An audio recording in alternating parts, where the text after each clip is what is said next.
Drake passage दुनिया के सिरे पर जहां दक्षिण अमेरिका खत्म होता है और अंटार्कटिका की बर्फीली जमीन शुरू होती है, वहां एक बेहद खतरनाक और रहस्यमय जलमार्ग है। ये सिर्फ 800 किलोमीटर लंबा है और अटलांटिक, पैसिफिक और साउदर्न ओशन को जोड़ता है। ये वाटर पैसेज केवल एक खतरनाक जलमार्ग नहीं है, ये पृथ्वी के महासागरों को जोड़ने वाला एक बेहद अहम हिस्सा है। यहाँ से दुनिया का सबसे ताकतवर समुद्री करंट बहता है, जिसे अंटार्कटिक सर्कमपोलर करंट कहते हैं। ये हर सेकंड में 135 मिलियन क्यूबिक मीटर पानी को इधर से उधर ले जाता है।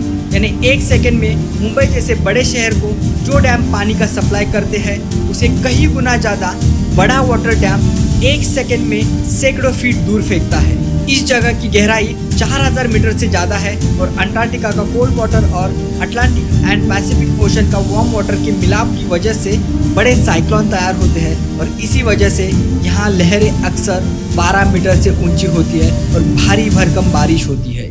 यहाँ इतनी तेज हवा होती है कि 100 किलोमीटर पर आवर से 300 किलोमीटर पर आवर के बीच में तूफान आ जाते हैं। हाईटेक मॉडर्न शिप से भी इसे पार करना मुश्किल होता है।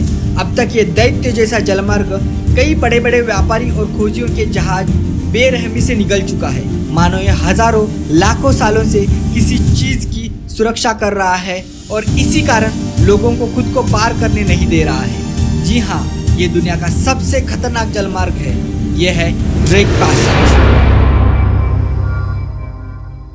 As we show you the first ever live drone shot from Drake Passage.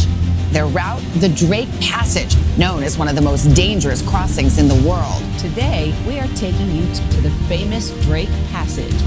The Drake Passage is known as the roughest and most dangerous stretch of ocean on the planet. तो दोस्तों, the origin में आप सभी का स्वागत है। आज हम बात करेंगे ड्रेक पैसेज के बारे में। टेरा एस्ट्रोलिस इनकॉग्निटो यानी अज्ञात दक्षिण भूमि। ये एक ऐसी धारणा थी कि पृथ्वी के उत्तरी हिस्से के बड़े भूभाग को संतुलित करने के लिए दक्षिणी गोलार्ध में एक विशाल अज्ञात भूमि होनी चाहिए। एंशिएंट ग्रीक फिलोसोफर जैसे पाइथागोरस और एरिस्टोटल पृथ्वी के संतुलन की बात करते हुए अननोन साउदर्न लैंड विचार को जन्म दिया। बाद में मध्यकालीन नक्शों में इस अज्ञात भूमि को दक्षिणी गोलार्ध में दिखाया गया, लेकिन ये केवल कल्पना पर आधारित था। कई खोजकर्ता इसे खोजने निकले, लेकिन किसी ने इसे नहीं पाया। अब आते हैं ड्रेक पैसेज पर।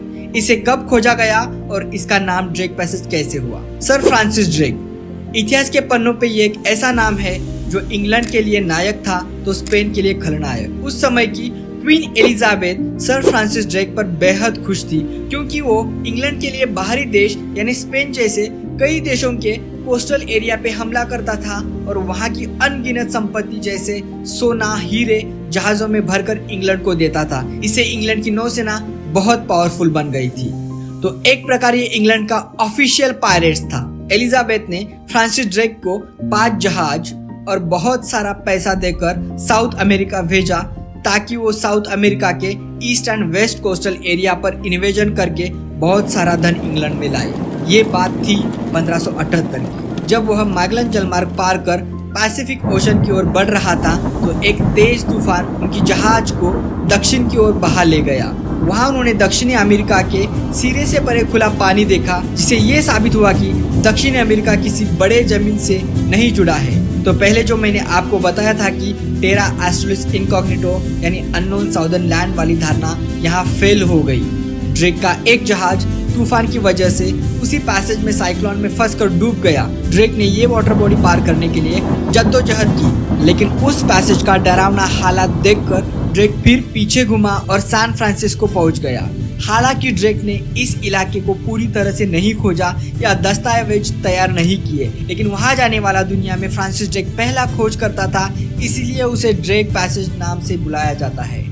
ड्रेक पैसेज को आधिकारिक रूप से जनवरी 1616 में डच खोजकर्ता विलियम शाउटन और जैकब ली मेयर ने खोजा। उन्होंने दक्षिण अमेरिका के सुदूर छोर को पार किया और इसे केप हॉर्न नाम दिया। केप हॉर्न के दक्षिण में यात्रा करते हुए वे उस विशाल और गहरे जलमार्ग में पहुंचे जिसे आज ड्रेक पैसेज कहा जाता है।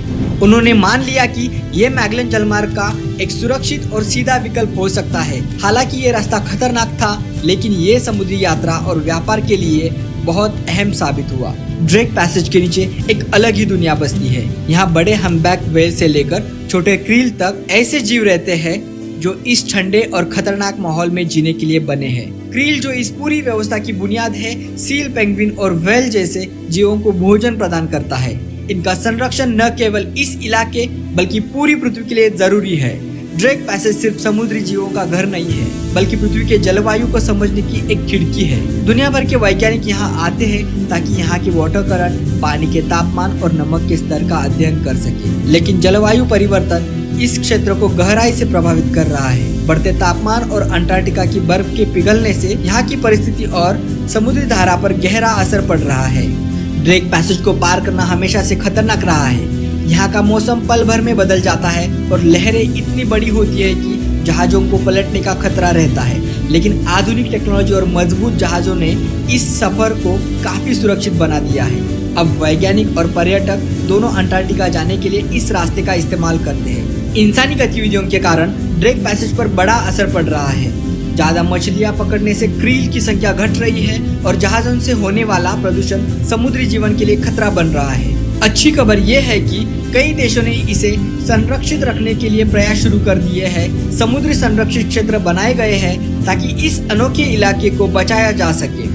ड्रेक पैसेज कितना भी खतरनाक क्यों ना हो, लेकिन पर्यावरण की दृष्टि से प्रकृति की ताकत और सुंदरता का खूबसूरत उदाहरण है। ये सिर्फ एक जलमार्ग नहीं है, बल्कि हमारी पृथ्वी को जोड़ने और समझने का एक जरिया है। इसे बचाना हमारी जिम्मेदारी है। ये सिर्फ समुद्री मार्ग नहीं है, बल्कि हमारी धरती को समझने और बचाने का एक रास्ता है। तो दोस्तों, ये वीडियो आपको इन्फॉर्मेटिव लगे तो इस वीडियो को लाइक करो, हो सके तो अपने दोस्तों को शेयर करो, और अगर आप हमारे चैनल पे नए हो तो हमारे चैनल को जरूर सब्सक्राइब करो। मिलते हैं अगले वीडियो में, तब तक आज के लिए धन्यवाद।